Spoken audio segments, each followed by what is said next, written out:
Good morning, friends. Good to see everybody today. Thanks for being here. Sorry, a little malfunction. I printed and grabbed 2 of the 5 pages, so that explains why I'm a little scattered this morning. Good to see everybody. Today is wherever we are on the whatever month, and here we are. We're going to pick up on page 68 and then do some recap and then move into naming the passions and beyond. Hopefully have a little time to unpack a little bit and kind of honestly turn to your neighbor and share a little bit if there's any passion that you feel that you have some command over, as it were, or some ability to kind of contain. I think the word I might have used before was mastery. That might be too strong of a word, but I don't know if there's a passion that you felt was less potent in your life, than others. And so the intent there is to kind of share with others, how do you ignore that passion, knowing full and well there's probably other passions that you wrestle with, but there's maybe one that you don't wrestle with quite as much. And we'll unpack. Bondi does talk a lot about how, or sets it up in that these are not all the passions, these are major categories, and then there's other passions that are listed and articulated in Philokaleian writings, but she doesn't address all of them. She just addresses some of them, some of the major ones. And so I'm hopeful that we'll just kind of move through that section and kind of pull out and tease out the lines or the sections that you found interesting or maybe that shimmered at you a little bit, because the way that passions are described, again, they're not like temptations, they're not sins, there's these other things, right? There's like this other thing. So trying to wrap our mind around this other category of things, this might be, I'm hopeful, is helpful to us. So we'll open with prayer, and we'll also make space for if there's anything that shimmered out at you over the readings that we want to highlight as we do. So I don't know if there's any other housekeeping. Pastor Dan's going to come back down and hand me some documents here in a minute. So for those of you online, he's not there at the moment, but he will be there in just a second. Sean's running the sound, and thank you, Sean. Thank you, Dan. Thank you all for being here. Let's pray. Gracious and loving God, whose presence we live and move and have our being. And so for this day, we find ourselves in the middle of Lent. And so draw us to yourself so that there may be no darkness within us. And guide our conversation, open our hearts and ears that it might reflect the ways you would have us go. And so we give thanks for the church. We give thanks for our place in it, for these teachers who come to us through writing and through story, for the concerns and joys that rest upon our hearts. We lift them all to you. All of this we pray in the name of the Holy Spirit. Amen. Anything from previous weeks or the week off that you want to make sure that we circle back on or touch base on, or anything stand out to you?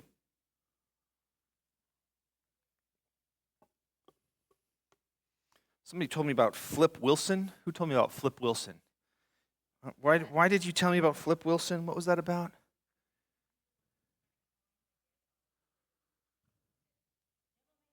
Oh, that's right. Yeah. The idea that the devil made me do it. The devil made me do it.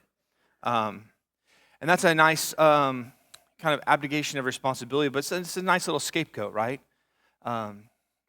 So what's really, this is a nice little entry into doing a little bit of background on 68 before getting into passions. So there's this guy named René Girard. We talked about René Girard before in these settings before, but Girard highlights this section in the Gospels where Jesus talks about Satan, casting out Satan.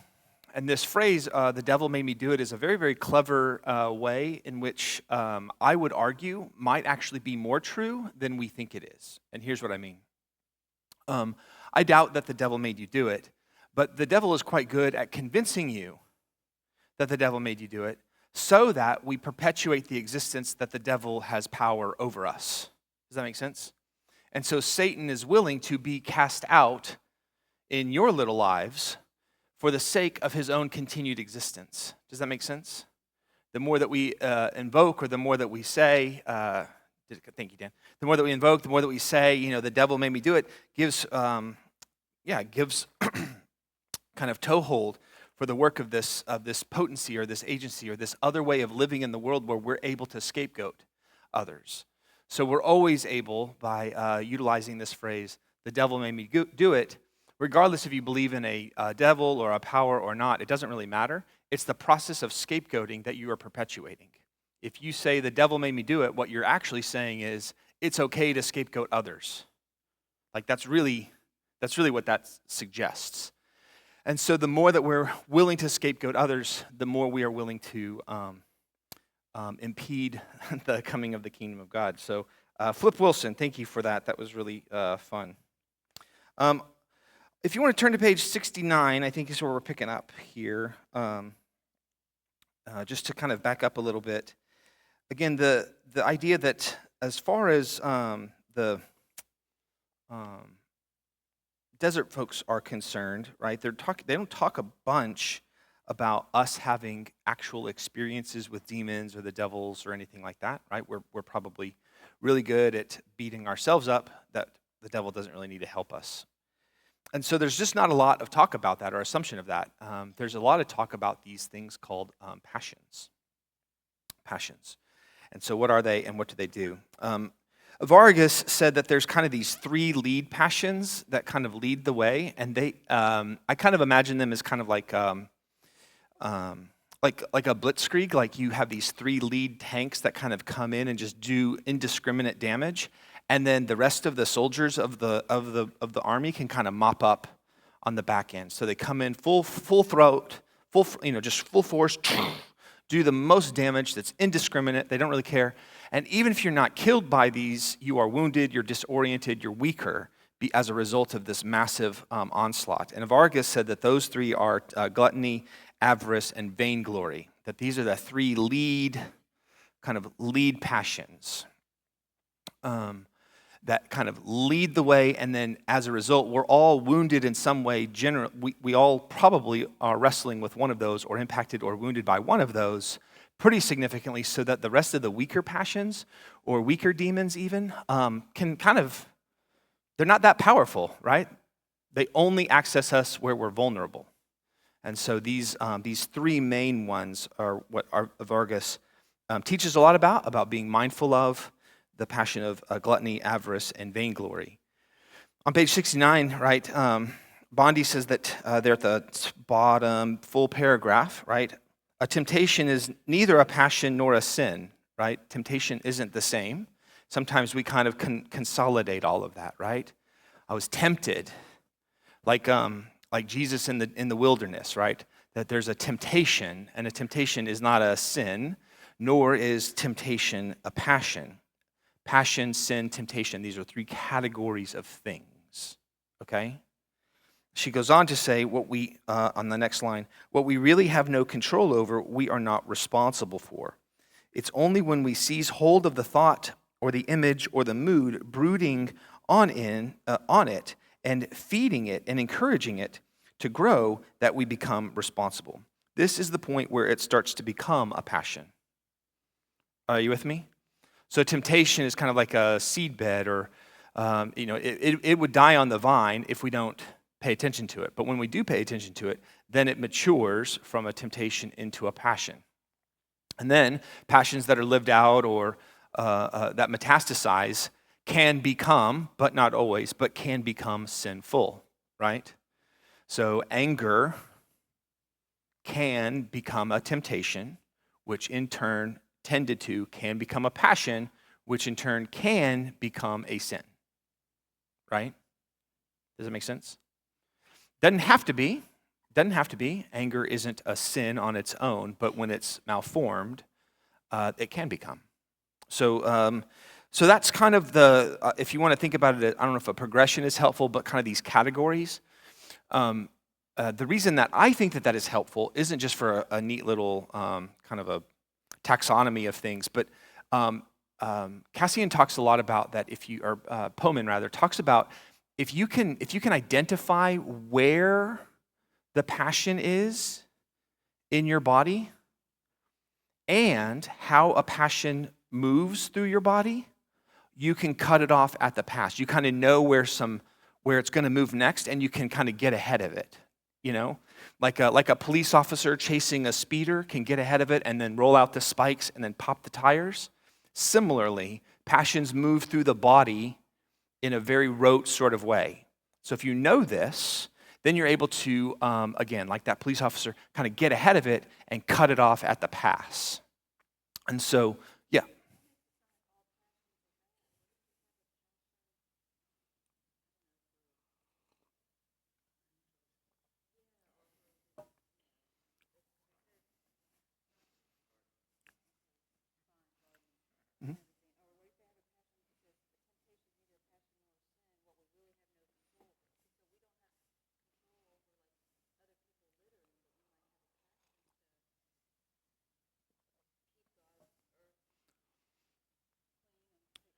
Yeah, good. So what I'm hearing is that is it true that all passions are bad? Because while I think the example that was given was you see somebody littering, but you have a passion to keep God's earth clean, and so that kind of stokes you to go pick up the trash or whatever.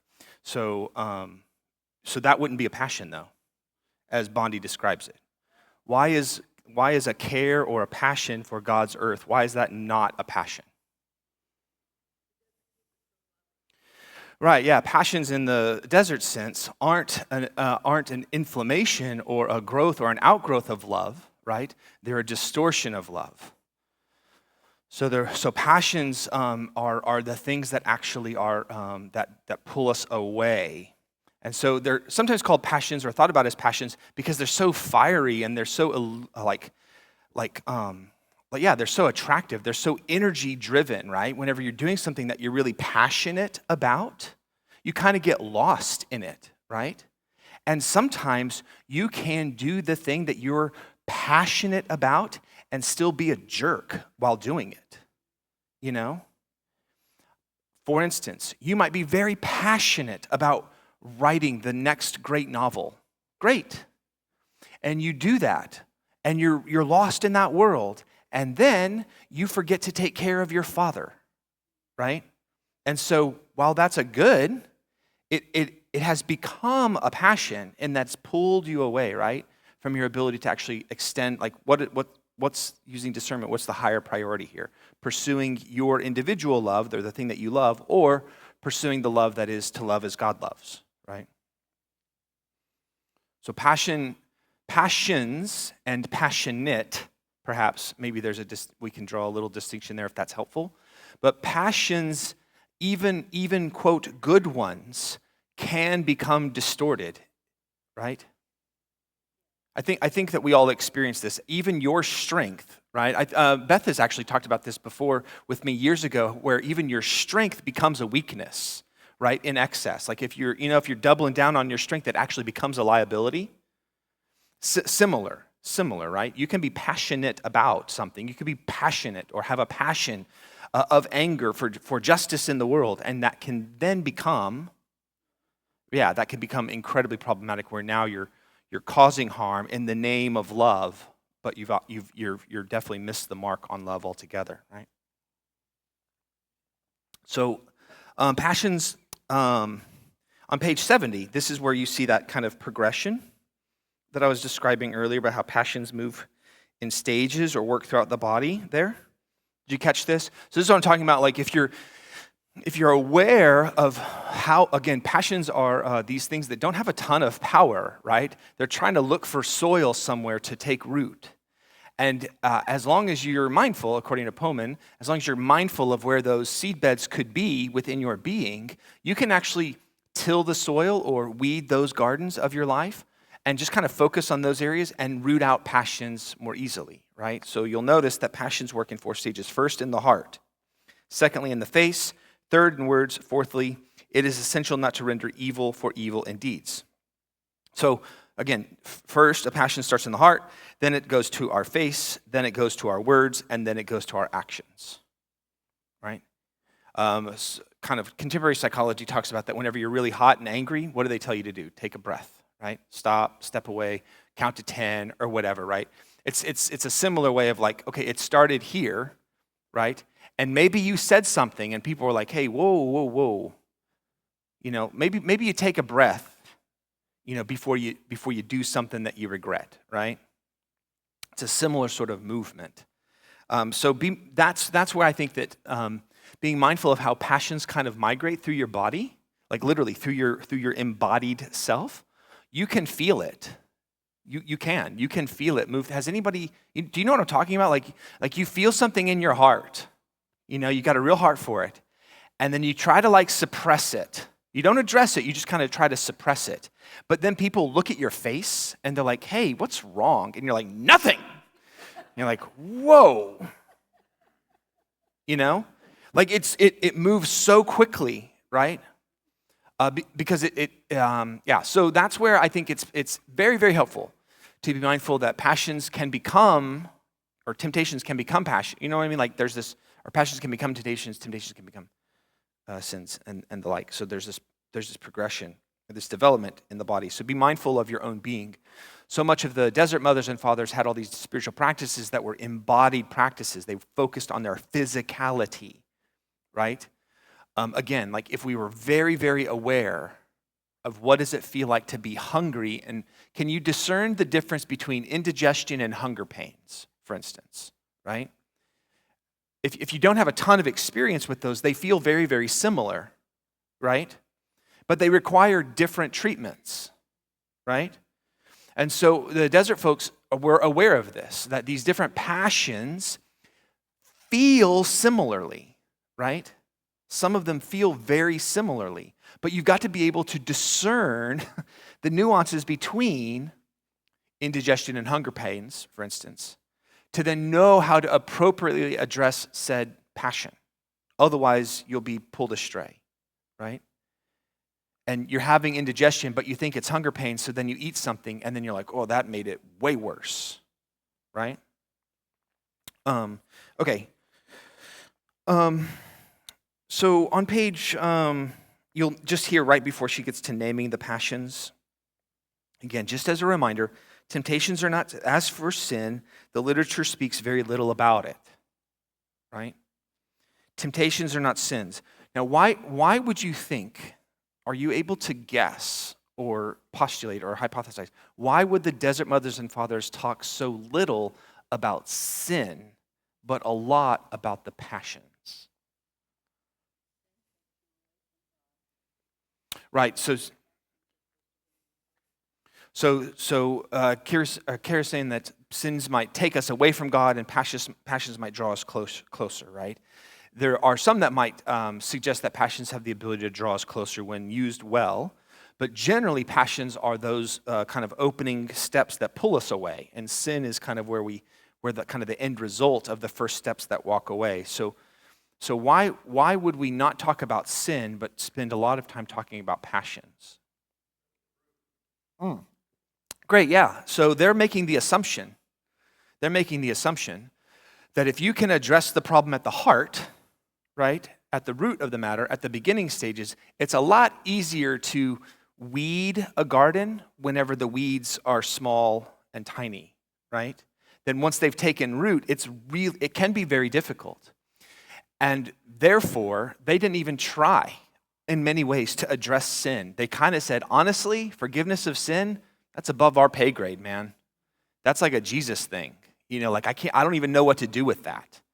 But what we can do, and thanks be to God that exists, right? Because we're out. We don't know how to do that. But what we can do is address the weeds, the small weeds that kind of pop up. We call those passions. And it's a lot easier to till to those gardens whenever the weeds are little, right? Yeah.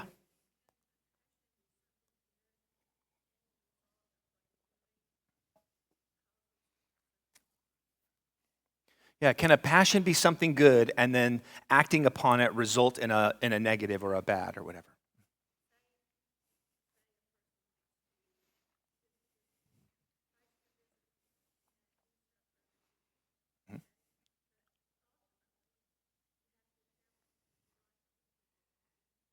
Mm-hmm. Right. Yeah, no, great example. Yeah. So for those that couldn't hear, she's giving the example of, let's say you have a passion or you have a desire, you're longing to share love and go and visit people, right? And help individual folks. But in doing so, in time, you begin to discover that your motivation for doing so is less about the genuine kind of agape self-sacrificing love that you have for the other and more around maybe some other motives, such as they'll pay me back, right? I establish kind of a relational debt, you'll pay me back. Or I'm actually doing this, and regardless of how you feel, I enjoy this, right? So I will be bringing you dinner. You're like, I'm good on all the meals. I don't need dinner. What I really need is for someone to sit here and just listen to me. No, I will bring you dinner because that's where I get my jollies, right?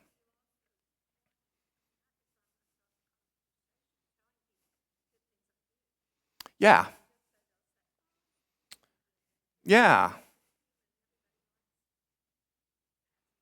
for sure. Yeah. So again, for those that couldn't hear, that's doing things in such a way that you even then go and tell people that hey, kind of drop a line. Like you're probably not real overt about like, look what I did today. You probably do it real subtle. You're real sophisticated, right? We're very nuanced and sophisticated. We all do this, right? For the hopes that somebody would say, oh, that's so loving and kind of you. That's really nice of you. You know, what a good person you must be. And then you start to think, you know what? I am. You know, and I get that reputation, and I kind of work on that, and I'm going to.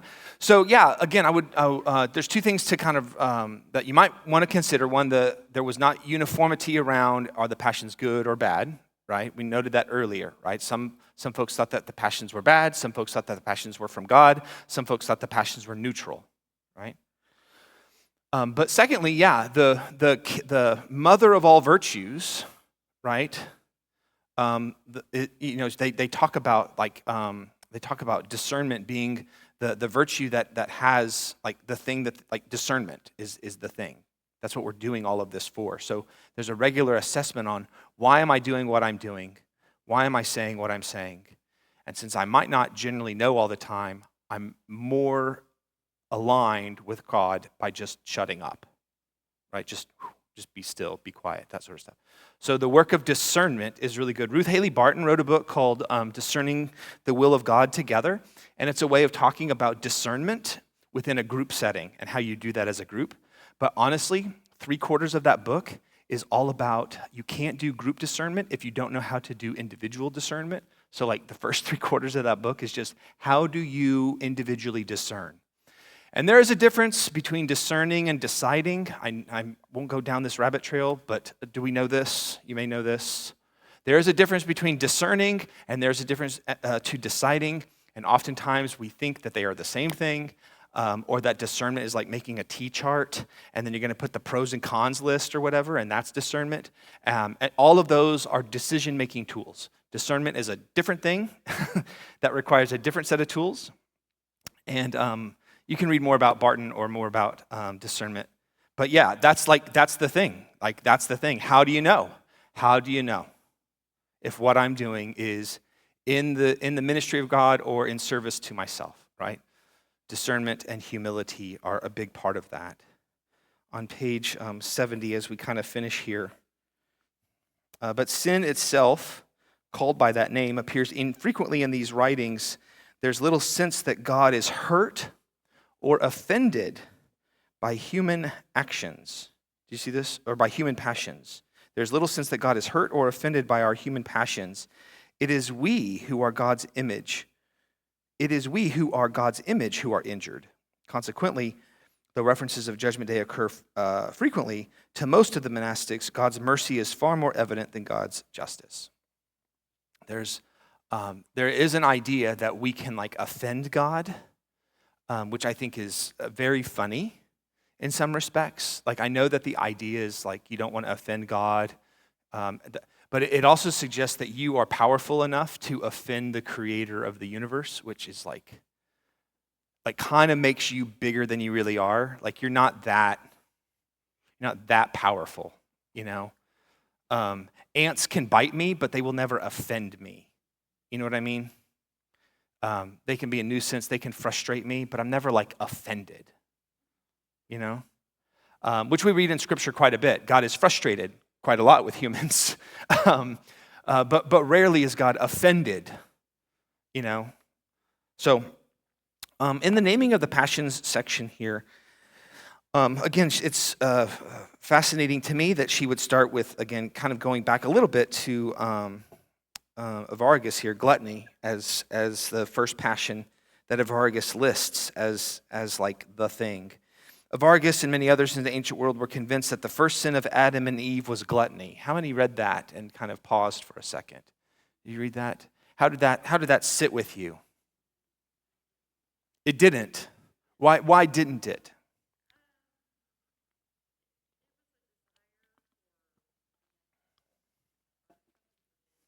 Okay. Mm-hmm.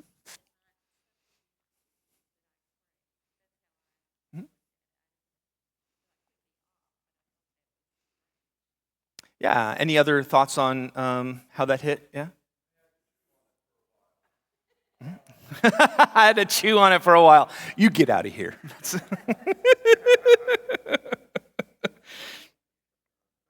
So be aware, right? It's somewhat connected though, Linda, right? She goes on to say gluttony was a broader term in the monastics. It meant, of course, overeating, but more fundamentally, it was connected with a desire for a lot of unnecessary variety in food and unnecessary variety of life, right? Gluttony suggested an obsession with food that had nothing to do with the actual physical need. So they didn't need to eat. I'm not saying that this was the first sin, but they might argue that they didn't need that food, but it was the passion, it was the invitation, right? The allure of the unknown, this other thing for a variety of life, right? Garden of Eden is nice and all, but what's on the other side of that fence? You know? And so the heart piece, right, was potentially a search for a variety of life, a different. Even though I'm satiated here, has anybody ever had that? Do you know what I'm talking about? You feel satiated with life. You work real hard. Let's just say you buy a new car. You feel really good about the new car. This is the last car I'll ever buy. This is the greatest car ever. And you drive it off the lot, and instantly you are deflated, right? It's just like, so like you can be in this like beautiful, beautiful place. You can have the perfect job. And then after, 2 months, you're like, nah, this isn't all that great, So this kind of pursuit and persistent kind of neppishness, this draw for a variety of experiences, the desert folks might have are suggesting that perhaps that was what drove them to actually eat, was that it started with this search for a variety of experiences, a variety of food, including that which was forbidden, for the sake of what? For the sake of what? It had nothing to do with their physical needs, right? It had nothing to do with their physical needs, but something about human beings and our temptation, if you will, our impulse to seek out, to be unsatisfied with where we are, perpetually dissatisfied, right? Again, I'm not saying that this was what Adam and Eve's first sin was or not. I don't really care, or first passion was, but I don't really care. But I think it's fascinating to think, to kind of reframe what's really the kind of the motivation behind. There's something, has anybody ever heard called the fundamental attribution error? You've heard of this? It's a psychological concept. So you do it all the time. I'm sure you do it all the time when you're driving on the road. You drive on the road and you see somebody swerving around like an idiot, and then you say, look at that idiot. Right? And then you start making up assumptions about the type of person that is, right? That's called the fundamental attribution error. You take one example of their behavior, and then you ascribe that as a fundamental attribute of who they are, but it's an error of who they are, right? Does that make sense? We do this all of the time. And so perhaps we are prone to read these biblical stories making a fundamental attribution error, right? We see one behavior, we put that in our own framing, and then that's the interpretation. And that may or may not be the case. But I find these desert folks helpful to kind of tap the brakes, as it were, and kind of allow me to reassess, like, what's really going on just in my own being, right? In my own world. Again, she goes, if gluttony has to do with an obsession with food, we certainly suffer from it from a culture. She gets very prophetic in this way, right? Many of us are so obsessed with our health that a great deal of energy and money go into our health, food, exercise, what'll really benefit us, blah, blah, blah. I mean, I can't go 20 minutes on the internet without somebody pitching me some sort of health product, right? I probably can't go a week without somebody in my family telling me something about how I should better take care of myself, or I shouldn't eat that, or I should eat this, or apparently you're not allowed to eat kale anymore, or maybe kale is okay, I don't know. You know what I mean? Like we're so kind of enamored with food in a land that actually has such an abundance of food that we throw away more than you know what I mean? Like, it's remarkable that in America, how gluttonous we really are, how much food actually controls us. One of my favorite comedians, Jim Gaffigan, says that all vacation is, do you remember this? Yeah, basically his whole shtick is his early stuff is all about food stuff. But one of his bits, he says, vacation really is just a family planning on where they're going to eat next. You know, so you wake up in the morning, we'll get some breakfast, and then we'll get our stuff together, and we'll go out. We'll be sure to have a mid-morning snack, and then we'll start thinking about how we get over to lunch. And of course, we're probably going to have coffee after we have, like vacation is nothing but organizing where you're eating. So it's pretty funny. It's a nice little bit. I can't do it well enough, but so the next one she speaks to is avarice. Avarice. It's kind of the unwillingness to share your resources, right, with others. It stems first from a fear of the future. If I give away what I have now, what will happen to me when I'm old? What if I become ill and have nothing to provide for myself? Second, it stems from an unwillingness to accept help from others if we should come to be in need later. If I could label a passion that is alive and well in the city of Keller, I would put avarice up there as a contender. We don't appreciate the very idea of possibly being in need, and the worst thing I think that we've accepted, the worst thing that could happen is that I would be a burden on somebody else. Now, I hate to tell you this, and maybe you've forgotten this, but when you were born, you were a burden. You were. We all were. You couldn't wipe yourself. You couldn't feed yourself. You were a burden on your parents, and they loved you. They cared for you, right?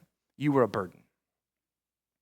And now, as an adult, we've decided that the worst thing that I could do is give others the opportunity to care for me, because I don't see care as care. I actually see it as a burden, right? We are unwilling to be humble enough. We are unwilling to be humble enough to be the recipient of care. I don't know where we find that in the Gospels reflected in Jesus. I don't know when the woman comes in and washes Jesus' feet with oil in her hair, right? And Jesus kicks her right in the mouth and says, "Get out." Do you remember that? Of course you don't, because that's not what happens, right? It's remarkable, the consistency of Jesus is willing to be humble enough to be the recipient of care, never seeing being a recipient of a care as an actual being a burden, right? You are not a burden to this world. You are not a burden to this world.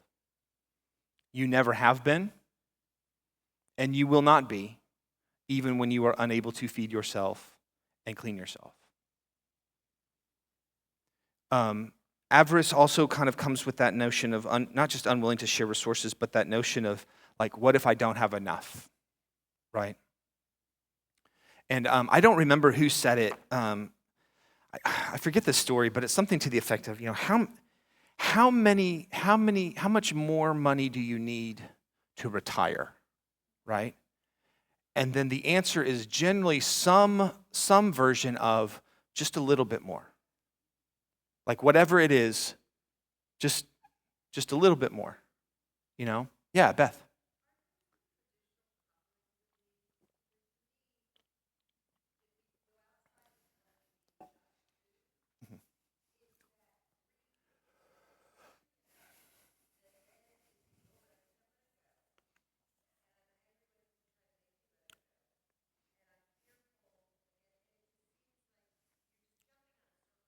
Yeah.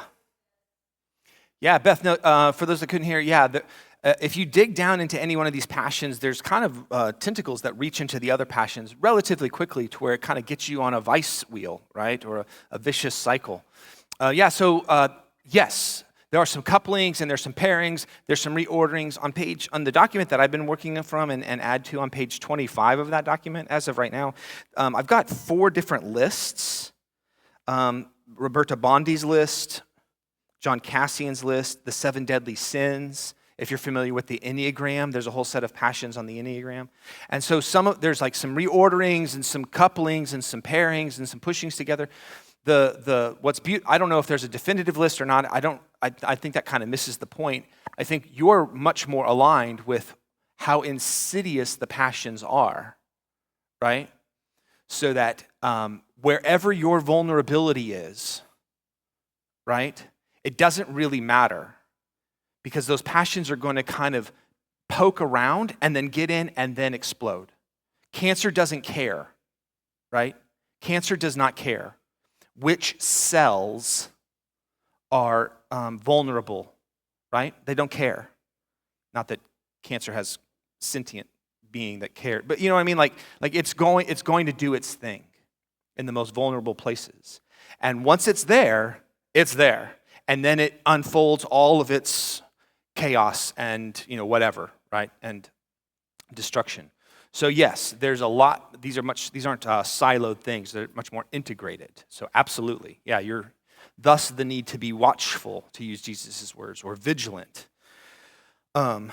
Which is why the desert folks sometimes would kind of refrain from sleeping as a way to embody that sense of we do need to be watchful, right? Be mindful, constantly. Because even in our sleep, perhaps in our dreams, right?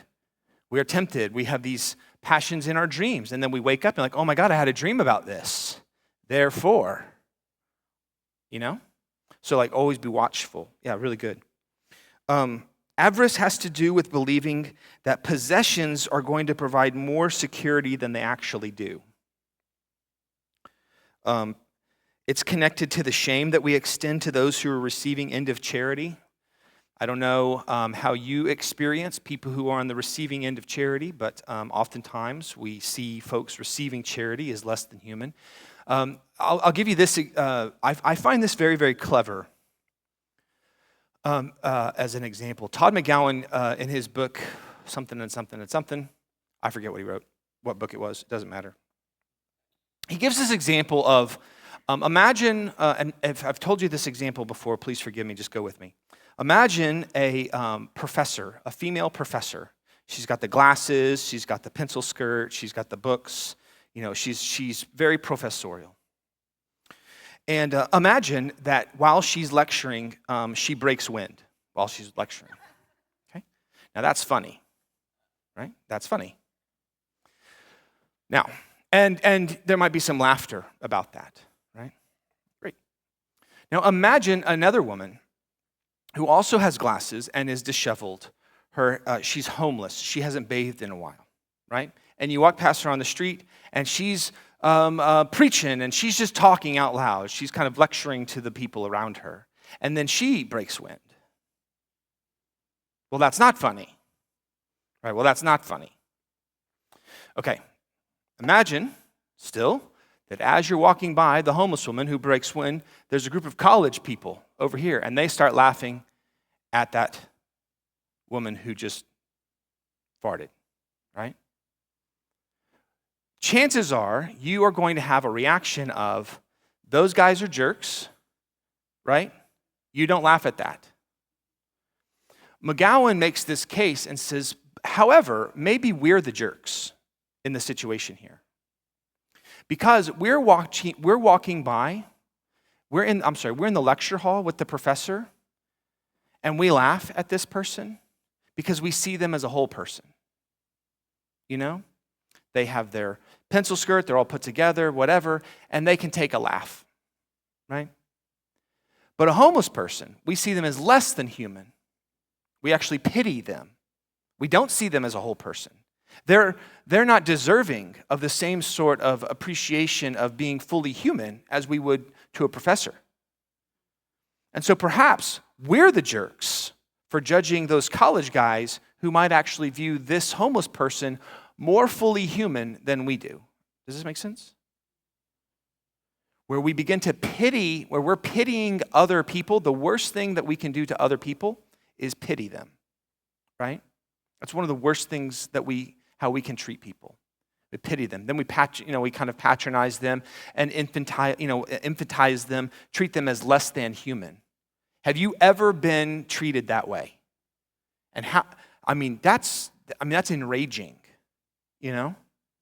when someone pities you. And so this notion of avarice, or this passion of avarice, is connected to this shame that we feel, that we know that people are going to pity us if we receive charity, because I pity people who receive charity. You know what I mean? Like, the reason that we're tapped into that is because we know that that's what we do. I do that.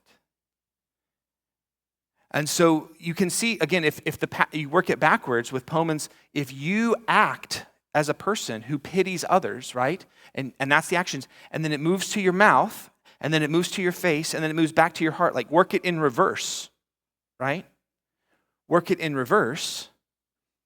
Rather than then you begin to think about, well, how can I dislodge this avarice or my propensity to pity others at the heart, right? Which suggests, if I'm pitying people, I don't see them as fully human, I don't see them as children of God, and when I don't see others as children of God, I am not humble, because that's what humility is, right? So just like Beth highlighted that the passions are enmeshed and entangled and one kind of leads to the next, there's a virtuous cycle that one can lead to the next by dislodging or uprooting them, right? We just talked about a homeless woman who, passed wind on the sidewalk, and now we're getting back to, I'm not humble, right? Because of you're working it backwards. You know what I mean?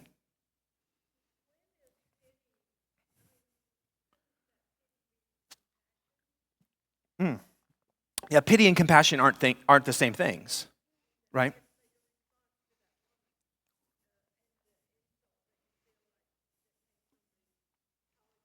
Mm-hmm.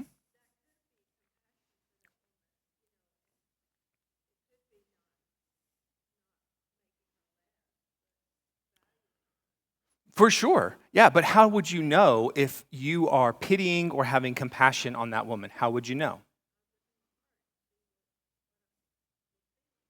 Great. That's wonderful for you. That's fantastic. That's great. How does that woman know?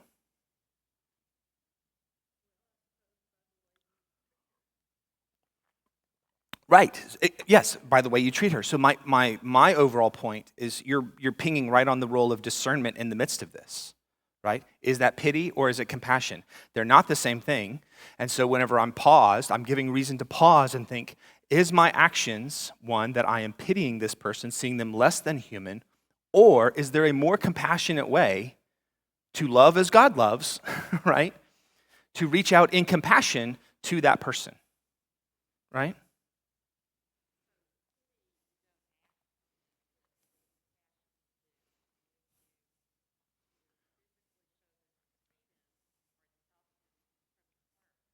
So again, what I'm hearing is pity might refrain action and compassion invokes action. And that's not necessarily true either, right? You can pity somebody by treating them as less than crap, Like you can act in such a way that, you walk, you know what I mean? Like it's not a one provokes action and one provokes inaction. It's that the discerning work that goes into how do we actually uphold the integrity of the whole person in this situation.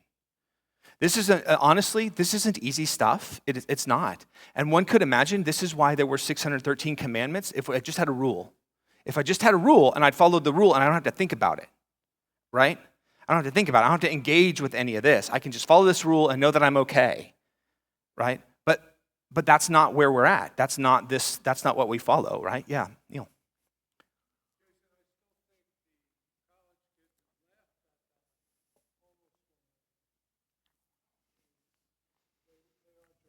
Sure, yeah.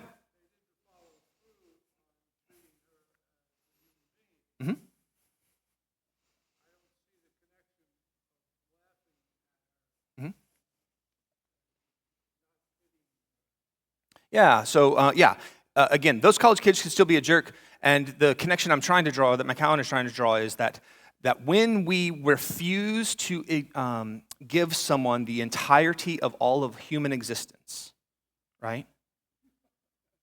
When we treat someone as though they are incapable of receiving something. Have you ever talked with somebody and thought to yourself, well, they're just not that smart, right? And so then you try to talk down to them. You know what I mean? Like when we do that, that creates a sense of like you're inferior, or like you're inferior, and so I've got to dumb this down because you're kind of an idiot sort of thing. So I'm not actually treating you as a human. I'm treating you as something less than a human, right? I'm not actually granting you the fullness of your capacity of human beings, of actually being able to understand, or to, you know what I mean? Like we infantize individuals quite a bit, and when we do that, we're no longer treating them as adults, right? We're treating them as something, child, like a child. And so that's kind of an exaggerated example of complexifying that sometimes it's just not that cut and dry, right? Sometimes it's just not that cut and dry.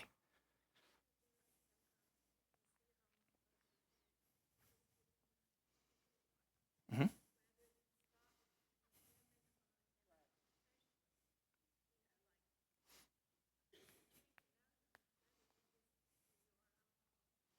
Sure, yeah, absolutely. There's all sorts of, these are all beautiful examples, of different ways to discern situations. But whenever you encounter the homeless or the impoverished or someone who's in need, the situation is always required. It always requires discernment. It always requires discernment. Because you can imagine that there are situations where the most loving thing would be to call the police, right, to get that person protected. You know what I mean? Like life is very, very complex, right?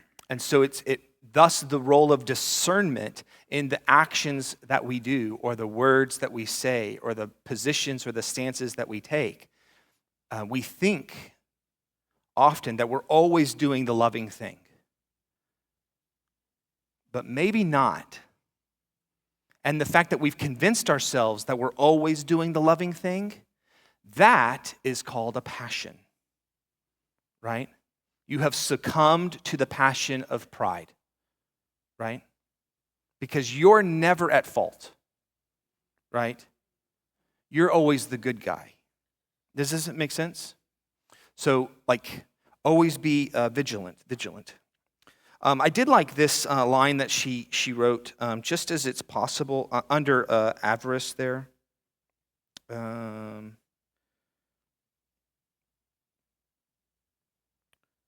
Nope, I wrote this. Sorry. This is a saying from the desert. I didn't write this. Just as it's possible to think of water both while thirsty and while not thirsty, so it is possible to think of gold with greed and without greed. So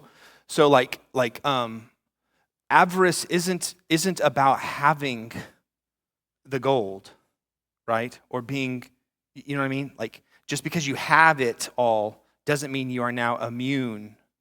And just because you have a lack of gold doesn't mean you are immune from avarice, right? Just like having an abundance of food or having little food, the fact that we're always thinking about food, gluttony has a control over us. Yeah, the power you give it. Yeah, Neil. Mm-hmm.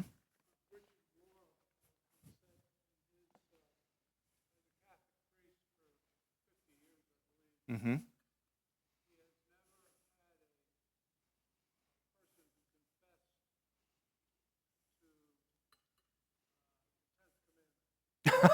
The covenant, or covet, yeah. He's never had anybody. Yeah, right, right. Not one person has ever confessed to Richard Rohr, right, of the 10th commandment, right? Shall not covet of things. Yeah, very good, very good. If you'll notice that she then turns her attention to, or Vargas then turns his attention to impurity, slash lusting after bodies slash sexual lust. These are all, that's kind of like the category. Now you'll notice that this avarice is, this is the sequence that he has because in large part he's working with young 20-something-year-old men, right, in his time. And so the first thing they've got is anger. Like, I don't know a 20-something-year-old guy who isn't angry all the time about something, right? And then a lot of those guys, if they're going to the desert, they are dealing with money issues, right? How am I going to live out here when there's nothing, right? Or some let go of a bunch of money to be out there, right? Or some held on to some money while they dabbled in this for their, gap year or whatever, right?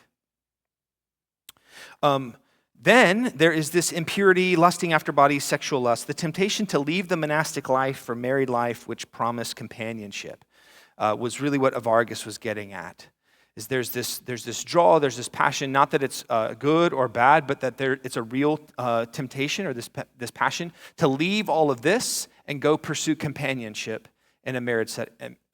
They weren't like anti-marriage or pro-marriage or whatever. They're just recognizing that if you're going to commit to this life, that will be a temptation. That will be a passion, right? Temptation to have children and to carry on their name, to carry on your name, right? Why are you having children? Lots of people, even to this day, have children so that their name or that their legacy or their DNA might perpetuate in perpetuity, right? Suggesting that all that there is this, right? That's all that there is. The only thing that matters is here and this material world. She goes on to say that lust is a passion that blinds and objectifying the thou as it's an it. So what I mean is that, or what is kind of in this is that lust is it blinds us, it binds us from seeing thous, people, seeing people as thous, sacred and holy, and moving them from subject and making them into an object or an it or a tool, right? Today, right, there is I don't even know how to describe the accessibility and proliferation of pornography, right? It is rampant and everywhere. And on varying degrees of intensity, right? It's everywhere, right? I mean, it's everywhere. And so what do we do with our young people who are inundated with and it doesn't even have to be like sexually explicit material. I'm talking just like on Instagram with guys, girls in swimsuits, just like flexing or pose, like putting on clothes, like all of that is in the same kind of bundle of this scent. Are you with me? Like it's just inundated, and so we now have individuals being formed in a way that we no longer see people as people, but as essentially pixels on a screen that we can swipe left or swipe right? That we can thumb up or thumb down. Does this make sense? I mean, it's really unsettling. I don't know what to do about this. I've got 2 boys. You probably have kids and grandkids. Like, I don't know what to do with this when we are in a world where taking subjects and making them into objects is so easy. It's literally in your pocket. You don't even have to do it anymore. It's being done for you, right? How do we work? How do we form disciples of Christ who are constantly and regularly 23 hours of the day, 6 days a week? Like we get them in church for 1 hour, maybe. I mean, that's nothing, So how do we do this? So I would suggest that if I had another like temptation for Keller or for our time to put up there, I think that this is one of those. It is prolific, and it binds us and it blinds us regularly, right? Yeah, Beth?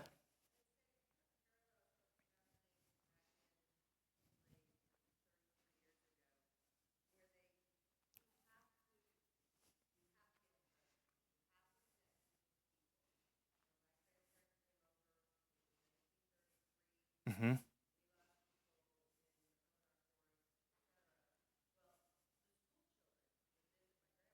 Mm.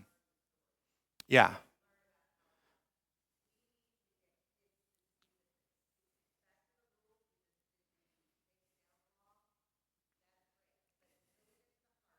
Right. Right.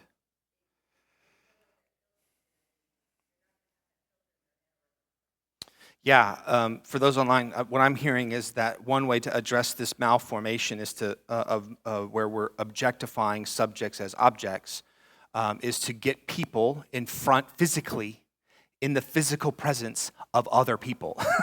Like, let's start there. Bring back the potluck. You know what I mean? Like get people together again, right? Um, ap- Agree, 100%, right? Hmm. Yeah. Hmm. Yeah.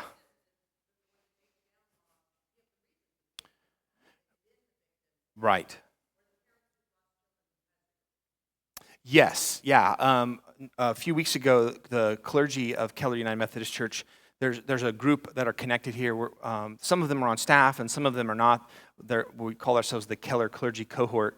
We meet about every 6 to 8 weeks.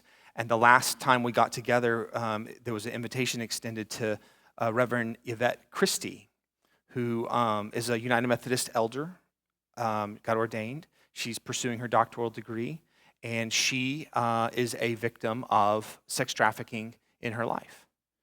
And so and there we were in that environment with another fellow reverend, and honestly, like all of the reverends that were in the room were like, "Oh God,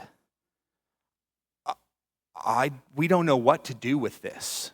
You know what I mean? Like, it was like when you hear stories of what happens when this objectifying people moves to this sinful, right, practice that she was subjugated to, and the stories that she told that as a victim of, like, they're terrible, right? And then here we are, there's a dozen of us in the room, and we're kind of scratching our head like, God, I don't even know what to do with that. Like, talk about feeling powerless, and just completely, like, overwhelmed at looking at the face of a child of God that has come out of that and is trying to invoke good news. You know what I mean? Like, it's a thing, It's a thing. No wonder the Pharisees and Sadducees were really, really upset that Jesus hung out with prostitutes and sinners, right? Oddly enough, tax collectors, prostitutes, and sinners. There's two that are very specific categories, and then everybody else, which I think is kind of telling, right? Money, sex, and everybody else, right? Like, those were the categories that were the most offensive. And I say was, maybe still is, right? They're hard, they're difficult conversations to have, and so we often don't, right? And then we find ourselves in this environment where then folks are formed in the vacuum of our inability to know how to form. And so while kids are doing Instagram, we're kind of the problem. We're kind of the problem. Last thing before we adjourn, if that's okay, we'll finish it. Depression/sadness. Again, just to be clear, few of us would think depression as a passion, but for those who suffer it, it should be immediately apparent that this is one of the most debilitating passions of all, right? When we're depressed, we can't see ourselves as beloved children of God, regardless of what we do or what we don't do. Our way of seeing ourselves, our past lives, our accomplishments, not to mention our way of seeing all around us, is distorted and colored gray by our depression. Usually, we even know our vision is distorted, but we cannot find the energy to fight against it, right?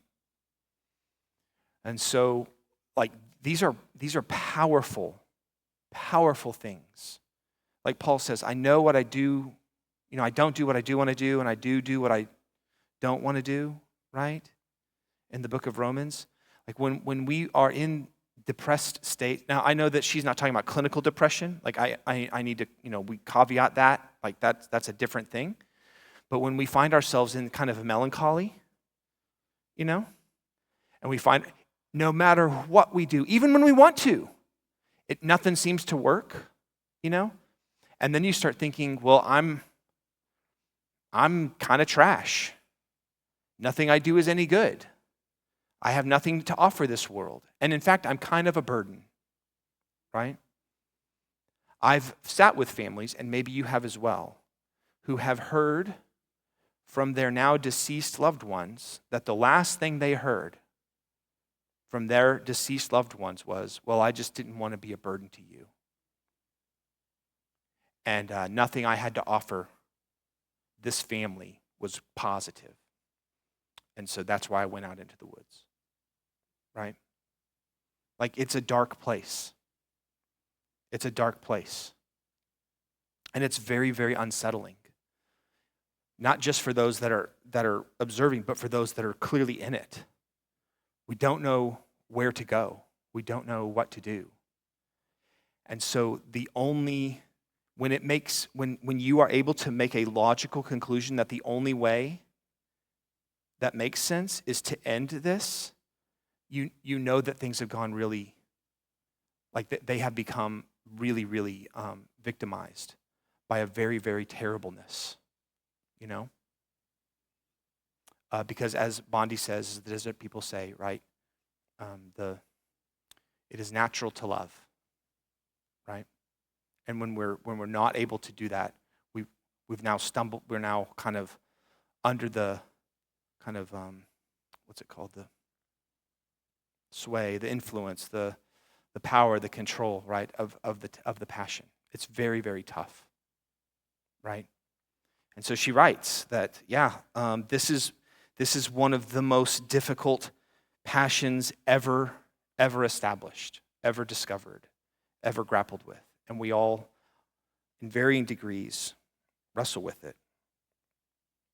For us, it might manifest itself as regret that we didn't marry another person, right? This passion. Or remain single, or have children, or go without children, or choose a different profession, right? The nostalgic regret. More than likely, you and I have wrestled with the passion of nostalgia. This is a derivative of this particular passion, depression and sadness. Nostalgia is that. And so anytime that there's a longing or an assumption that going back in time and redoing things or reliving that is actually the better way, we know that we're actually listening to the siren songs of the passions that are pulling us away from our ability to love right here and right now, because we're distracted and we're pulled away to past events that we can't relive, we can't redo, we can't, you know what I mean? Like, we can't go backwards. But we can move forwards, and we can be here to love now. And so the question that I wrestle with some regularity is, yes, there's some beautiful things in the past, right? But in what way does my attentiveness to those things in the past impede my ability to love you now? And so be aware of how the passions. Next time we'll get into anger. Acedia, she called it. That's sometimes called the noonday desert, or the noonday demon. Vainglory, pride, and then some concluding thoughts. So acedia, you might not have ever heard of before. Maybe you have, maybe you haven't. But we'll talk a little bit about acedia, vainglory, anger, pride, and that's that. So, okay. This isn't the happy part of the book, right? This is the part where we're invited to actually wrestle with what passions do you hear as, again, like siren songs beckoning you forward, right? And as soothing as those sounds might be, we know the stories, right? That all those sirens always lead you to crash against the rocks, right? They always lead you to some sort of self-sabotage of destruction. And so again, in Lent, I think it's really appropriate that we echo the words of Jesus. Be awake, be watchful, for the thief in the night comes. And so for the ways in which you are attentive, the way that you are watchful, and the way that we as a communion together are watchful with and for one another, I give God thanks and praise. And so go and be the love that God calls us to be. Amen. Thank you all.